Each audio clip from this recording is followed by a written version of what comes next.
Hi friends, welcome to மண் வாசம் channel. இன்றைக்கி நம்ம சேனலில் நம்ம வீட்டில் என்ன சண்டே சமையல்னு சொல்லிட்டு பார்க்கலாங்க. பாருங்கள், ரசம் கூட்டி வச்சுருக்குறோம். அடுத்து பார்த்தோன்னா மீன் மசாலா போட்டு வச்சுருக்கோங்க.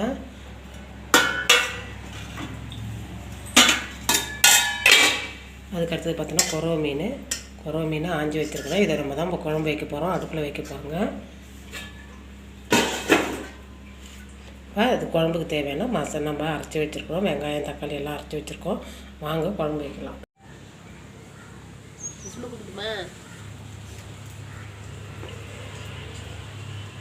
அடுப்பு நல்லா எரியுதுங்க. இப்போ சட்டி வச்சாச்சு. இப்போ எண்ணெய் கொஞ்சமாக ஊற்றிக்கலாங்க.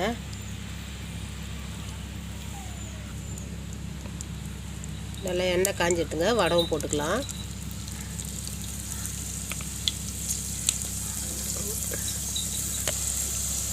மீன் குழம்புனாலே சின்ன வெங்காயத்தில் போட்ட வடவும் சூப்பராக இருக்குங்க. அதை வச்சு நம்ம மீன் குழம்பு வச்சுனா நல்லா வாசம் நல்லாயிருக்கும். நல்லா இந்த அளவுக்கு பொரிஞ்சதும் இப்போ வெங்காயம் தக்காளி சேர்த்துக்கலாங்க. இப்போ சின்ன வெங்காயம் சேர்த்துக்கலாங்க.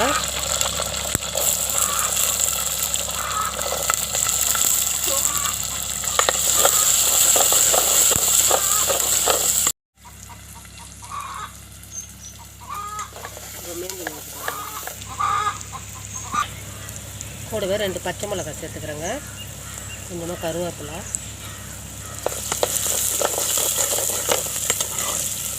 நல்லா இந்த அளவுக்கு வெங்காயம் வதங்கட்டும். இப்போ நம்ம தக்காளி சேர்த்துக்கலாங்க.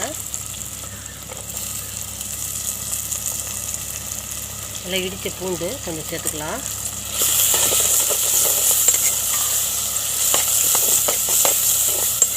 நாட்டு மீனுனாலே இது மாதிரி தாங்க நாங்கள் கிராமத்தில் குழம்பு வைப்போம்.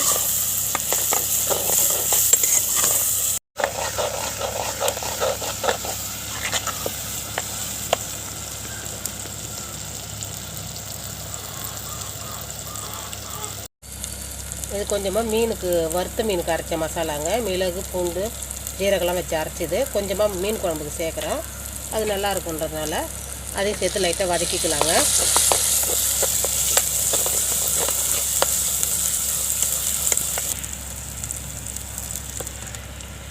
இது பார்த்திங்கன்னா புளியும் வீட்டில் குழம்பு மிளகாத்தூளும் சேர்த்து நான் வச்சுருக்கேங்க. இப்போ இதில் சேர்த்துக்கலாம்.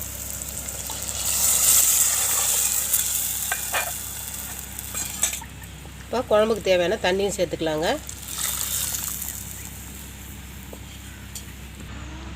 அவ்வளோதாங்க. நல்லா கரண்டி போட்டு கலக்கி விட்டுட்டு நல்லா புளியோடைய பச்சை வாசனை போகிற அளவுக்கு நல்லா கொதிக்கிட்டுங்க. அதுக்கப்புறம் மீன் சேர்த்துக்கலாம். ஒரு தட்டு போட்டு மூடிடலாங்க.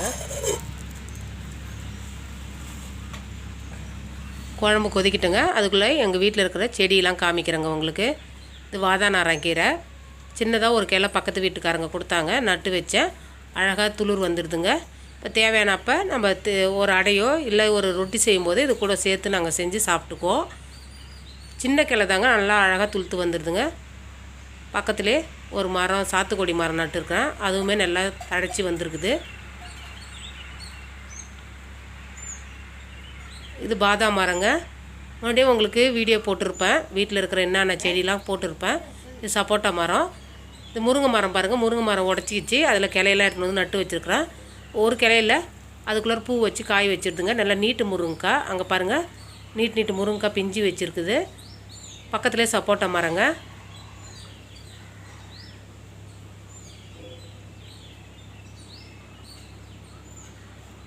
பக்கத்தில் பார்த்திங்கன்னா மாமரம், அதுலேயுமே இப்போ தாங்க பூ வைக்குது, கொஞ்சம் கொஞ்சமாக பூ வைக்குது. பாதி குழம்பு கொதிக்கும் போதே நம்ம மாங்காய் போட்டுக்கலாங்க. ஏன்னா முன்னாடியே போட்டால் சில மாங்காய் கரையும், சில மாங்காய் கரையாது. நம்ம கட் பண்ணி வச்சுக்கிற மாங்காவை சேர்த்துக்கலாங்க.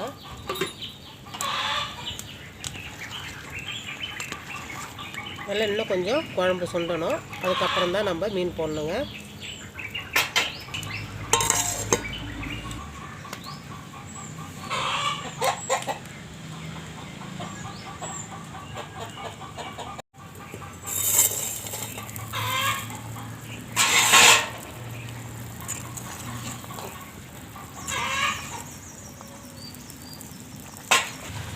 நல்லா இந்த அளவுக்கு கொதிச்சதும் நம்ம மீனை சேர்த்துக்கலாங்க.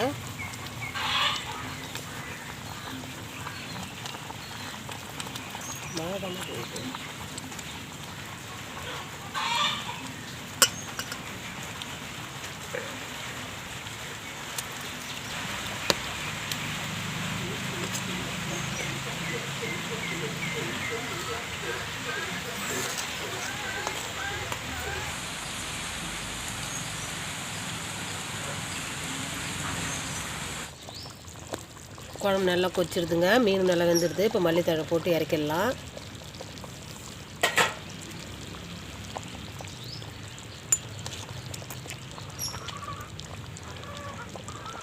பாருங்கள், சூப்பரான மீன் குழம்பு ரெடி ஆகிடுதுங்க. கிராமத்து முறையில் நம்ம செஞ்சாச்சு.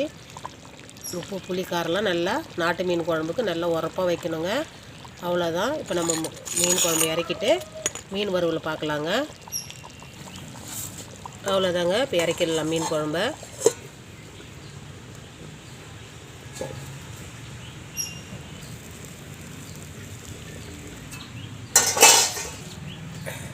இப்போ கல் வச்சுக்கலாம், தோசை கல்.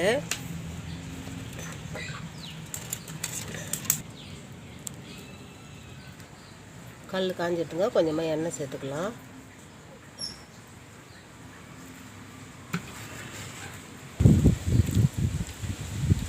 மீனை வச்சுக்கலாங்க.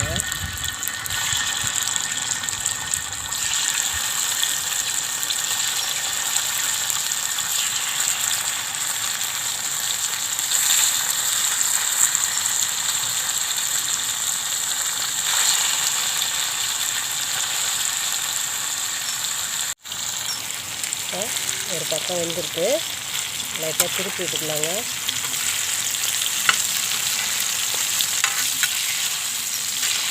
நம்ம கேஸோட அடுப்பில் செய்யும்போது டக்குன்னு வேலை முடிஞ்சிடுங்க. நீங்கள் அடுப்பில் செஞ்சிங்கன்னா நல்லா தீயை உரைக்கிறதுனால டக்குன்னு வேலை முடிஞ்சிடும். மீன் நல்லா வெந்துட்டுங்க. இந்த அளவுக்கு நல்லா வெந்தது நம்ம எடுத்துடலாம்.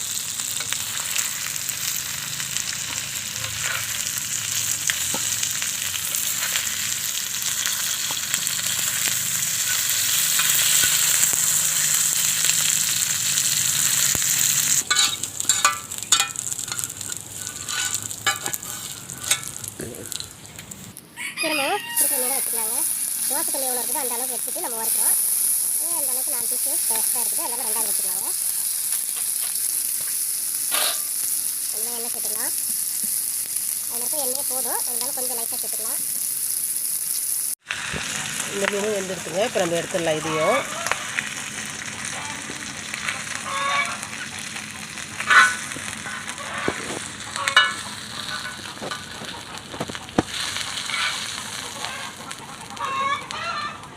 அவ்வளோதாங்க, மீன் வறுக்கிற வேலை முடிஞ்சிடுது. அடுத்து ரசம் வச்சுக்கலாம். தோசைக்கல் எடுத்துடலாங்க. இது பார்த்திங்கன்னா அசோலா வளர்க்குறோங்க. வீட்டில் மாடு இருக்கிறதுனால தீவனத்துக்கோசம் நாங்கள் வளர்க்குறோம். சீக்கிரமாக எதில் ஒன்றாலும் வச்சு வளர்த்துடலாங்க அசோலா. இப்போ நாங்கள் பார்த்திங்கன்னா தெர்மாக்கோலில் தாங்க வளர்க்குறோம். இப்போ இது வந்து பார்த்திங்கன்னா ஒரு கொடி போட்டிருக்கோம். அது ஒரு காய், அது பேர் பார்த்திங்கன்னா பருவல்னு சொல்லுவாங்க. அது உங்களுக்கு தெரியுமா என்னன்னு தெரில. இது பார்த்திங்கன்னா நார்த் சைடில் விளையிற பொருள். இது சின்னதாக ஒரு கொடி எடுத்தது நட்டங்க, நல்லா பரவி அது காய் காய்க்குதுங்க. இது வீட்டில் பார்த்திங்கன்னா வாழை மரம் இருக்குதுங்க. எல்லாம் அறுவடை டைமு. நம்ம வீட்டுக்கு தேவையான இலை எல்லாமே நம்ம எடுத்துக்கலாங்க. கிராமம்னா அதுதான் அங்கே சூப்பரான இடமா நமக்கு தெரியும். சிட்டியில் இந்த அளவுக்கு நம்மளால் இருக்க முடியாது. எவ்வளோ இயற்கையோடு நம்ம இருக்கிறோம் பாருங்கள். வானல் வச்சாச்சு, ரசம் தாளிச்சிக்கலாங்க. இப்போ கொஞ்சமாக எண்ணெய் விட்டுக்கலாம். இது பார்த்திங்கன்னா வெந்தயமும் கடுகும் சேர்த்து போடுறேங்க. ரசத்துக்கு கொஞ்சம் வெந்தயம் சேர்த்து போட்டிங்கன்னா ரசம் சூப்பராக இருக்கும். அது சேர்த்துக்கலாம்.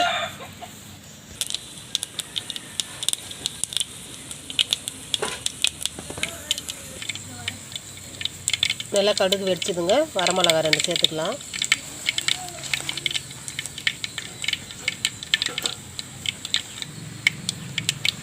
நம்ம அப்படியே சொன்ன மாதிரி ரசத்தை ரெடி பண்ணி வச்சுருக்கோங்க. அதில் சேர்த்துக்கலாங்க.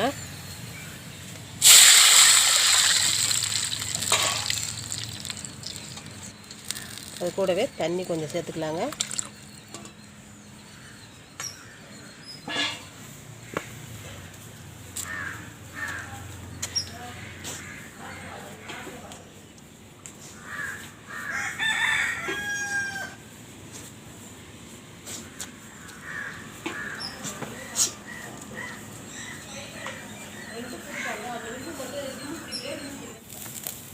ரசம் நல்லா கொதி வர போதுங்க. இப்போ நம்ம எடுத்துடலாம். ரொம்ப கொதிக்க விடக்கூடாது ரசத்தை.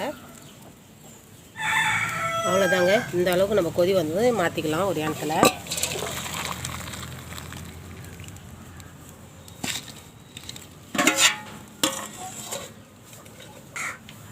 அதுதாங்க. இப்போ சாதத்துக்கு உலை போட்டுக்கலாம்.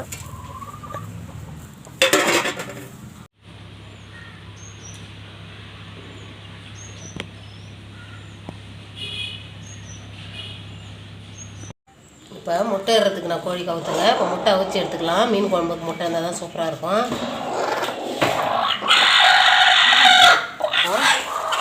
அதுவுமே வச்சுருக்குது முட்டை. அதையும் நம்ம போயிட்டு எல்லாத்தையும் போட்டு அவிச்சு எடுத்துக்கலாங்க. வாங்க, சமையல் ரெடி ஆயிடுச்சு. நம்ம சமைச்சது என்னென்னு பார்க்கலாங்க. வறுத்த மீன், அவிச்ச முட்டை, அது கூடவே ரசம் வச்சாச்சுங்க. நம்ம வச்ச மீன் குழம்பு. நான் எப்பவுமே சட்டியை விட்டு மாற்ற மாட்டேங்க. சட்டியிலே தான் மீன் குழம்பு இருக்கும். சில்வர் பாத்திரத்தில் மாற்ற மாட்டேன். அப்போ தான் இதிலே இருக்கும்போது தான் உங்களுக்கு சுவை நல்லாயிருக்கும். அடுத்தது பார்த்திங்கன்னா சாதங்க. இதுதாங்க இன்றைக்கி நம்ம சண்டே ஸ்பெஷல் சாப்பாடுங்க. இப்போ சாப்பாடெலாம் ரெடி ஆகிடுதுங்க. வாங்க சாப்பிட்லாம்.